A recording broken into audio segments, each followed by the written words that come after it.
Hi guys, back to the pike flies tonight. So this time we're going to tie,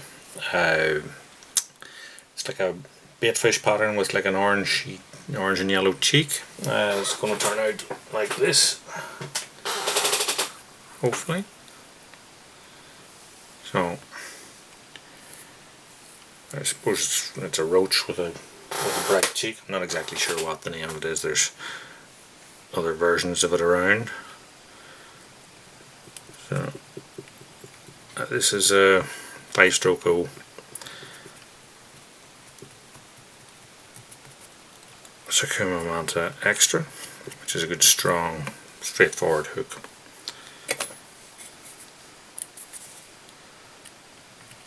I'm going to put on a base of tie and thread, and then I'm just going to super glue that in so that it doesn't move and twist on the shank. So first things first, I'm going to take a bunch of white bucktail. I'm going to tie that in to create like a flared skirt,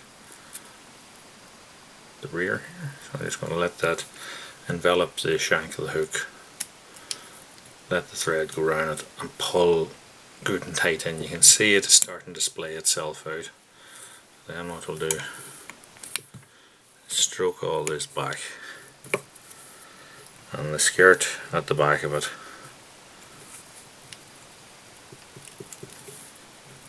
will kick that out, give us a little bit of body and support the other longer materials that are about to go onto it.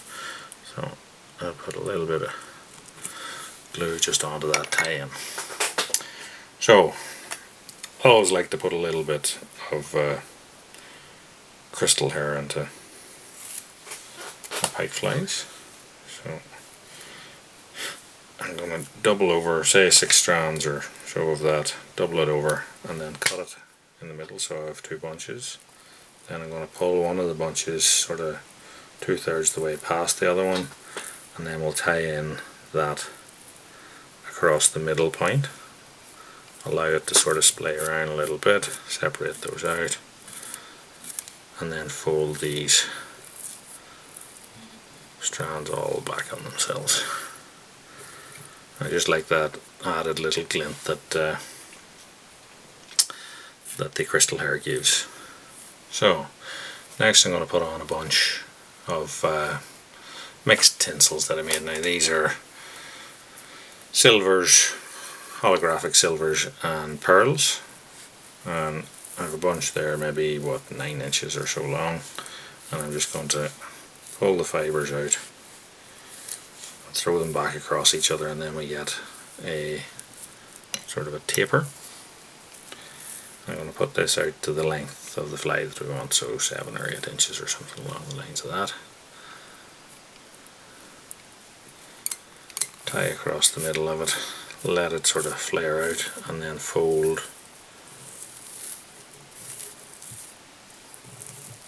the forward portions of it back.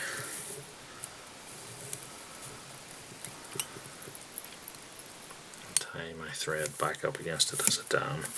Now what will happen here then is that this bucktail will sort of flare and throw this tinsel out, but behind in the water that tinsel will be able to pull itself back into like a taper. So again, I like to super glue as I go along just to support the whole thing, stop it from falling apart. Next I'm going to take a bunch of, well, this is Icelandic sheep, so something like Icelandic sheep or nayat, and we're going to use this as well to create with a hollow tie a little bit of bulk. So this end here I'm going to just pull a few of the fibres out so that it isn't square cut. I'm going to put that in, tie in back roads,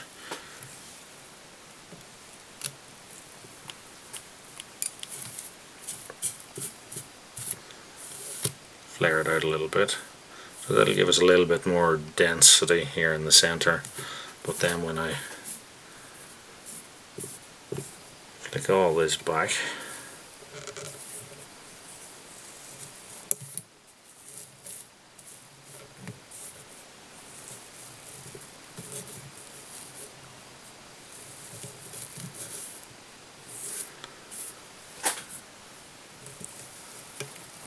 tie a bit of a dam back up into it. You can see it wants to sort of kick itself out and create that little bit of a bulk or halo. So I'm just going to hold that back, and again super glue, tie in there. If you want it to have a round body, you can let it dry like that, or you can just pinch it and that will leave it a little bit more flattened. It'll also stick your fingers to it. So then the height and the depth you'll have, but not so much this way.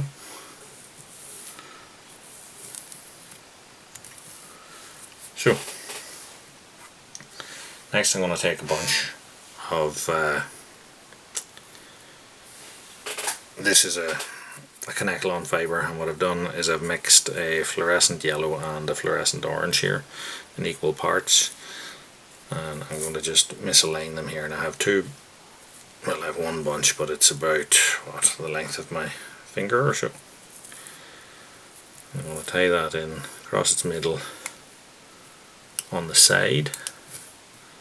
I'm going to flick it across to the other side and do the same, tie it across there. So I have both cheeks done out of the one bunch, and then I'm going to set that in place with my super glue. So at this point it's just about building that bulk of the head. Now you could add other flashes and fibres and stuff in here, whatever you feel like. What I'm going to do is I'm going to take a bunch of white fibre. This is a bunch that I have, say, cut off again, 5 inches long or so, 4 or 5 inches long, and then pull the ends past so we have it double tapered. I'm going to flick the fly upside down and tie that in a little bit over halfway along its length there on the underneath. I'm going to flip it back up, and then I have a bunch of like a silver grey, same thing, slightly longer and a little bit more bulky, and that's going to go on top, again tied say 60% of the way along its length. And I'm going to allow that just to come down on each side a little bit. And then I'm going to fold that back, and the same with the white. I'm going to fold that under,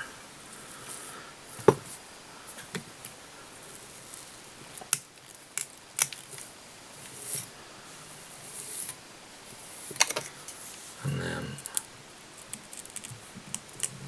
super glue that and let it set in place. So I didn't want either of those two colours to obscure this yellowy orange accent here. And if you don't have craft fur, etc., you can finish the fly at this point. So I'll do it a little bit so you can see. Or what I'm going to do is I'm going to make the head out of craft fur, but as I said, if you want to finish it at this stage and just add eyes to it, it would be just as effective. So I'm going to take a portion of white craft fur and remove the shortest bits of underfur from it, and I'm going to take another bit of like a, I don't know what colour, like a silver grey, dark grey craft fur, and take a bunch out of that. Again, same thing, I'm just pulling the shortest bits out of it, and then I'll take that bunch and I'm going to lay it just onto the head there and tie that in. Now, tied in the grey first. I'm just going to split it because the grey is going to make up the largest portion of it. It looks weird at this stage, fair enough, but I then take the white bunch, flip this upside down and tie it on on the underside.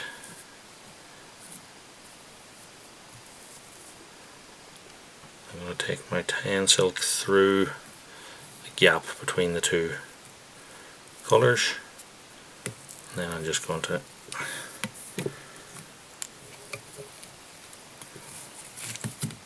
put on a few turns and finish that off. So now we want to take some sort of a brush and just, I'm using an eyeliner brush here. I could probably do with one that's a bit stiffer for the pike flies. As you can see, that'll separate our craft fur back, even it out the whole way around the head. So what I'm going to do now is pull this all back, and then I'm going to take my super glue and I'm just going to go on a little ring around the front of it here, and that will just set the first, say, 3 or 4 mils of the craft fur in place. You can see it seems to heat up quite a bit on craft fur super glue as it sets. And so essentially that is the tie-in of the fly. We just need to add eyes to it now. So that takes a little bit of time. As I said, we've seen a finished one there before, so there's a variety of different ways of doing that. You've probably seen me in the past use Eco Stick Serious Glue and just stick them on. Or you can also use standard epoxies, or even what do you call them, the UV Cure epoxies. What I'm going to do here is to use standard epoxy. So what I do is I buy these sort of stacks of Post-its, and I'll set that down here, and then I'm going to take a 5-minute epoxy dual, put on 2 equal sized blobs of that, and then I also buy these cocktail sticks. And what you do, get your cocktail stick, mix the 2 parts of that epoxy together, turn the fly on its side, and then by twiddling the little stick, you'll get a blob of epoxy on it, and I'll put that on where I want this eye, and using the stick I'm just digging it into the material. So now you'll see I have a blob of epoxy. I'm going to take one of these eyes here, and I'm going to stick it into the blob of epoxy and then let that slide slightly forward. And then if I take another one of these cocktail sticks, what I can do is just push that eye down into the head. What I want is a little bit of that epoxy to just come over this front lip of the eye. So the epoxy itself then is underneath the eye. It'll stick that down, but a lot of these eyes are printed on a film, and sometimes they'll delaminate, so I always like to get a little bit of glue out over the end of it. If you want, you can also, when you put the second eye on, obviously on the other side, some people like to put what do you call it, like clips and stuff on to hold them in place. I find that difficult to do without gluing, clipping everything to it. Generally what I'll do is I'll tie a batch of them and then lay them down flat and do, say, the right eye on 5 or 6 of them, so with one mix of epoxy, and then let them set, and then once that's set, flip them over and do the opposite side of them. You can do what I'm doing now here just for the purpose of the video and put both eyes on at the one time. So same thing, lip of the front of the eye in and let it slide forward. It'll produce a little bleb, and then push it down in. I said I like to just get that little lip of epoxy over that. So what you can do, as this is only a very quick setting epoxy, is you can keep sort of adjusting as you go along. Just as it sets, just get that little bit of pressure in just as it's about to set, and that'll get you a nice slim shape. But there